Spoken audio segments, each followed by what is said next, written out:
Vous écoutez l'émission Raconte ta ville ou ton village.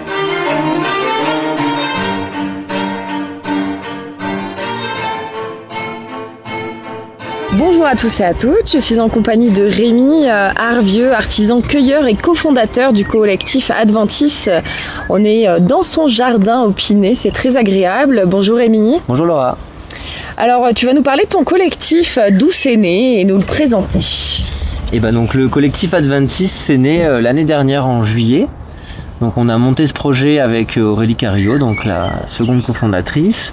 L'idée c'était de se rassembler autour des valeurs des plantes sauvages, de les faire découvrir, de partager un petit peu ses savoir-faire et aussi de les transformer pour créer derrière des produits, des épices avec des saveurs un petit peu atypiques. Adventis veut dire mauvaise herbe, mais vous proposez pas des mauvaises herbes. Non, c'est ça. C'est ça, on travaille du coup des plantes sauvages comestibles dans nos recettes.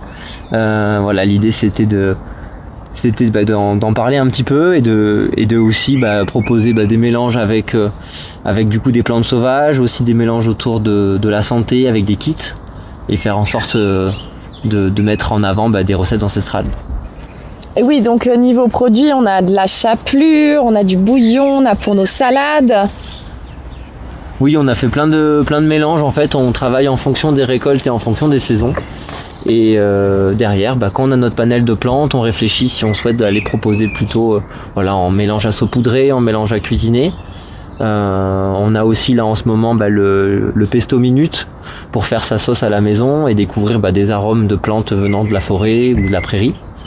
Et permettre de faire découvrir de nouvelles saveurs assez originales. Également de l'oxymel à des breuvages ancestraux peut-être. C'est ça, exactement. L'idée, ça fait partie du coup de nos kits. L'idée, c'est de faire découvrir par exemple l'oxymel, qui est une boisson avec du vinaigre de cidre, du miel et des plantes. Et donc on propose ça à faire à la maison. Donc il y a le livret qui accompagne du coup notre panel de plantes qu'on a choisi. Ça permet de découvrir la recette, la préparation, de tester. Et puis si ça plaît, de pouvoir être aussi autonome sur la fabrication de cette recette. Et du coup, est-ce que tu peux nous expliquer comment ça se passe de la cueillette à l'assiette ? Oui, et en fait, donc la première partie, c'est déjà de planifier un petit peu sur l'année les différentes plantes qui vont nous intéresser. Après, donc il y a toute la partie de cueillette raisonnée qu'on réalise autour de Briançon.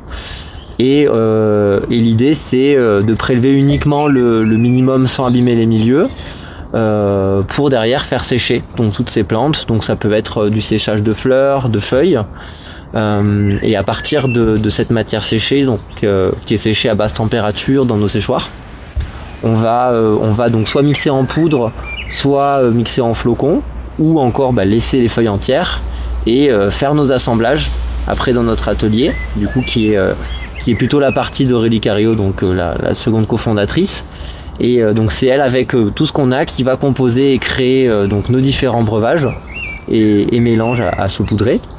En ajoutant toujours un petit peu de légumes de temps en temps, un petit peu d'ail, un petit peu d'oignon aussi, pour pouvoir avoir vraiment des mélanges homogènes et qui soient très savoureux. Oui, parce que là on a des épices sauvages, salées, sucrées, on a des oignons, on a vraiment une belle variété. Beaucoup de boulot dans ton jardin qui fait 600 mètres carrés déjà à entretenir. C'est ça. Alors l'idée du jardin, c'est surtout d'avoir un côté expérimental. Donc c'est tester un petit peu des plantes, observer aussi la pousse des plantes au fil des saisons, voir si c'est des plantes qu'on va pouvoir facilement retrouver après en sauvage pour avoir un petit peu plus les quantités qui nous intéressent. Et avoir un outil qui soit optimal sur ça. Et derrière ce collectif, il y a de nombreuses valeurs, dont la cueillette raisonnée, comme tu disais tout à l'heure. Oui, c'est ça. L'idée, c'est vraiment de parler aussi du sauvage au grand public à travers nos produits, de comprendre que l'idée, c'est qu'il faut préserver la nature et le milieu dans lequel on vit, et que la meilleure manière, c'est en connaissant un petit peu ce qui nous entoure. Donc c'est découvrir les plantes. Découvrir la diversité et l'abondance de plantes sauvages qui sont comestibles et qui sont utiles, et donc c'est une manière d'éduquer aussi qu'il faut faire attention à notre environnement, il faut le préserver, il faut le respecter, et la meilleure manière c'est de comprendre comment il fonctionne et de quoi il se compose. Et par la suite, est-ce qu'il y a d'autres choses que tu aimerais faire? Du coup, on a l'idée aussi là, de développer petit à petit une pépinière de plantes sauvages pour mettre en avant des plantes sauvages comestibles ou médicinales qui soient adaptées au milieu de Briançon. Et on va aussi développer petit à petit des accompagnements, des balades botaniques, ce genre d'événements pour transmettre aussi notre passion et faire découvrir sous ce format-là. Et comment vous organisez avec Aurélie? Et du coup, en fait, le format, c'est qu'Aurélie, elle développe aussi l'activité donc dans notre territoire. Elle est basée dans le Périgord. Et donc, l'intérêt, c'est que ça va nous permettre aussi de mutualiser les plantes qu'on récolte sur les deux régions et d'avoir aussi plus d'abondance et en cas de phénomène climatique, de pouvoir quand même avoir une diversité de plantes. Et une récolte. Et une récolte, voilà. Et elle fait les marchés aussi? Non, elle développe plus la vente au magasin, en B2B quoi. Ah, vous avez un magasin là-bas? Non, mais elle démarche. Oui, elle est plus dans la démarche de contacter des magasins pour avoir des points commerçante. Voilà, pour avoir des points de distribution là-bas. Et on travaille aussi typiquement avec des offices de tourisme là-bas. Et il y a des festivals, on fait aussi des festivals du livre gourmand, donc des grands événements autour de la gastronomie pour faire découvrir aussi, on va dire, à des chefs et qu'ils puissent valider nos idées et le goût aussi de nos produits. Et c'est né aussi d'une passion, je pense, depuis tout petit. Vous êtes passionné avec Aurélie? Oui, c'est ça. En fait, on a tous les deux évolué autour des plantes sauvages à un moment donné dans notre vie. Elle a été formée par un ethnobotaniste, donc elle a vraiment ce savoir-faire très botanique autour des plantes. C'est elle qui m'a aussi pas mal formé par la suite, vu qu'en fait on s'est rencontrés dans notre activité professionnelle précédente et elle était du coup ma responsable. Donc en fait ça a commencé de là, on a travaillé ensemble pendant 3 ans et c'est à la suite de ça qu'on a eu envie de monter notre projet tous les deux. Et après, il y a pas mal aussi d'autodidactes derrière, de formation un peu... D'essais. Comme voilà. Là, tu nous as fait des essais, puis de la lecture, des bouquins. Il y a plein de choses à apprendre de cette manière-là. Avec les anciens aussi. Voilà, avec les anciens, c'est ça. Et après, le côté plantes sauvages, c'est aussi d'être dans un univers où on essaie de comprendre le milieu dans lequel on vit. Donc en fait, ça part aussi d'une question bête, c'est qu'est-ce qu'on observe. Alors oui, on connaît souvent quelques plantes, quelques arbres, mais quand on rentre un peu dans le jeu et cette plante c'est quoi, et cette plante c'est quoi, ça a quel usage, est-ce que ça se mange pas, et c'est un peu un puits sans fin d'informations, où on arrive toujours à s'émerveiller de ce qu'on observe, et découvrir qu'une plante... qu'on enlevait au jardin ou qu'on considérait comme une mauvaise herbe est en fait une plante comestible qui a plein de valeurs, même d'un point de vue nutritionnel, et qui a un intérêt dans nos assiettes pour compléter le panel de fruits et légumes et autres qu'on mange au quotidien. En plus, on mange des fleurs maintenant. Oui, on mange des fleurs, on mange des graines. On mange des graines et ça paraît logique d'intégrer des plantes sauvages. Surtout quand on sait que... à l'époque, elles étaient déjà très utilisées. Elles ont toujours été utilisées. Il y a juste eu une période, effectivement, où on les a un peu perdues. Et ce qui est intéressant d'avoir conscience, c'est que les légumes qu'on cultive à l'heure actuelle, c'est des légumes qui sont très récents et qui sont majoritairement pas de France ou d'Europe, quoi. Il y a beaucoup de légumes qui ont été importés. Et donc, du coup, c'est intéressant. En plus, avec les sélections, on perd un petit peu en nutrition, de pouvoir compléter cet apport-là avec ce puis même au niveau goût, une tomate, goût, oui. C'est un peu de l'eau maintenant. C'est ça. Et on en profite aussi, Rémi, de faire ce reportage avec toi pour dire qu'on ramasse pas n'importe quoi dans la montagne, pour des questions de santé. Bien sûr. On peut vite mourir d'une plante sauvage. Alors, les principes de base de la cueillette, c'est d'être 100% sûr de la plante qu'on récolte. Donc s'il y a un doute, même minime, on ne prend pas le risque. Il y a malheureusement beaucoup de gens chaque année qui se font avoir sur des plantes qui sont devenues communes, comme l'ail des ours. Parce que il y a eu un effet de mode autour de ces plantes-là. Et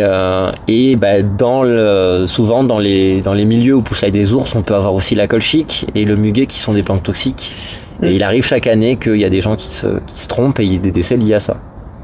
Oui. Donc voilà, il faut quand même faire attention. Il y a des familles qui sont plus ou moins, plus abordables pour débuter, on va dire pour mettre un pied dedans. Toute la famille des aromatiques, les lamiacées, ça reste une famille qu'on connaît, qu'on côtoie. Les menthes, les orties, ça reste des plantes qu'on est capable de reconnaître, et des familles qui sont beaucoup plus techniques où là ça demande du temps et ça peut être bien d'être accompagné, en tout cas au début, pour pas prendre de risques. Et on prend pas plus qu'une poignée. Voilà, mais on prend pas plus qu'une poignée. Il y a une règle assez simple qu'on peut respecter. C'est que pour qu'une cueillette soit réussite, il faut pas qu'on voit que quelqu'un est cueilli. Ah oui, donc proprement. Donc on prélève proprement, de manière clairsemée sur une surface donnée. Et on évite de ratiboiser 1 mètre carré de plantes sous prétexte que c'est celle-ci qu'on veut. Parce que c'est ce qu'on voit de plus en plus. Moi, je l'ai malheureusement observé sur les ours ce printemps. De zones qui ont été totalement coupées sans faire distinction entre les feuilles, les fleurs. Et du coup, malheureusement, ça appauvrit petit à petit les milieux.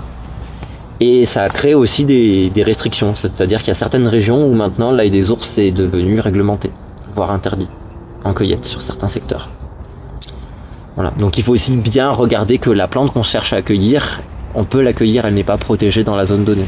Parce que ça peut différer en fonction des régions, en fonction des plantes. Et du coup, c'est important de respecter ça. On le sait surtout sur des plantes qui sont très connues. Je pense à l'arnica par exemple, le génépi. On sait qu'il y a des réglementations dessus, mais il y a des plantes, on va dire, plus communes où on sait pas. Donc c'est important de se poser la question, se documenter, et de se documenter aussi sur ça. Il y a les sites gouvernementaux qui sont bien faits là-dessus, et toujours aussi se rattacher au nom latin des plantes, parce qu'on a les noms vulgaires qu'on va donner, mais c'est le nom latin qui fait foi. Donc il faut faire l'effort de rentrer un petit peu là-dedans pour avoir les informations, être sûr du coup de la plante qu'on a trouvée, d'être sûr de comment elle se nomme, pour pouvoir après derrière être au point sur tous ces sujets. Et le fait en fait de faire sécher ces plantes, ça dénature pas Eh ben non, du coup en fait l'avantage de la déshydratation à basse température, donc ça veut dire à des températures autour de maximum 30-35 degrés, ça va permettre juste d'enlever l'humidité qui est présente dans la plante, et du coup de concentrer en fait toutes les valeurs en les préservant. Donc tout ce qui va être nutritionnel va être conservé, et tout ce qui est médicinal, par exemple sur nos tisanes ou nos autres préparations, là ça va permettre de garder toutes les propriétés médicinales qui sont sur les plantes. Et ça permet aussi d'avoir du coup un stockage long terme, et d'avoir un produit qui est stable. Donc autant pour nous, pour la vente, que pour la consommation, pour la conservation, le produit derrière il est stable pendant longtemps, et ça évite aussi de gâcher, tout simplement. C'est un peu l'idée que nous on a eu avec Puis on peut ouvrir son petit sachet, le refermer proprement, c'est important par contre pour les pots de bien les fermer, parce que du coup il y a un petit opercule qu'on casse pour pouvoir ouvrir le pot. Et donc il faut bien penser à les fermer et à les stocker dans des placards, parce que typiquement dans une cuisine il y a toujours beaucoup d'humidité liée aux cuissons, donc si le pot reste ouvert, on peut avoir un peu de condensation, et après derrière la matière qui s'agglomère, qui va pas forcément ce qui va pas gêner le produit, mais qui va gêner peut-être un peu l'usage. Et en plus tu fais ça avec un four solaire. C'est ça, on a fabriqué un petit séchoir solaire au jardin pour avoir un complément avec notre séchoir, et pouvoir gérer des plantes plus rapidement. Et sur certains fruits qu'on a testés, on a aussi quelques déshydrateurs électriques qui nous permettent d'avoir là un séchage qui est vraiment maîtrisé, parce que sur les fruits on a plus de difficultés à avoir un séchage homogène. Et certaines plantes aussi nécessitent une maîtrise précise. Je pense à la spirule odorante, typiquement, qu'on travaille dans un sucre glace, qui va avoir des notes de vanille. Et en fait, cette sensation de vanille, c'est une molécule qui s'appelle la coumarine. Cette molécule, elle apparaît au séchage. Uniquement. Elle apparaît pas, elle n'est pas présente vraiment sur la plante fraîche. Par contre, au séchage, elle va apparaître. Mais il faut que le séchage soit optimal. Si la plante moisit, ou fermente, c'est pas la même molécule du coup qui va être synthétisée, et la molécule en question, elle est toxique et aussi utilisée dans les préparats, enfin dans les mélanges de Morora par exemple. Ça va avoir une tendance à fluidifier le sang et à créer des hémorragies. Donc c'est une plante sur laquelle nous on prend pas du tout de risque, on la sèche au déshydrateur électrique, comme ça on est sûr que le séchage il est rapide, optimal, et que la plante derrière est stable. Et on te retrouve où? Alors en ce moment je fais les marchés, donc je fais le marché de Briançon les mercredis et dimanches, et pour la saison estivale je suis aussi sur le marché de Guillestre le lundi, le marché de Monetier le vendredi, et quelques nocturnes qui vont se faire sur l'Argentière. Et on peut te retrouver également sur les réseaux, on peut te contacter comment? Alors on a aussi effectivement notre site internet, donc collectifadventiste.fr, où on va faire un petit peu de vente en ligne. On va aussi avoir notre blog où on met nos articles, des idées de recettes, on parle aussi un peu de plantes, ça nous permet de partager aussi notre passion là-dessus. Et nos réseaux sociaux, où là du coup on a Facebook et Instagram, et donc ça c'est mon associé qui s'en occupe, et donc c'est avec le pseudo La Glaneuse 24 et La Glaneuse. Merci beaucoup. Maintenant place à la dégustation, Rémi. Merci à toi.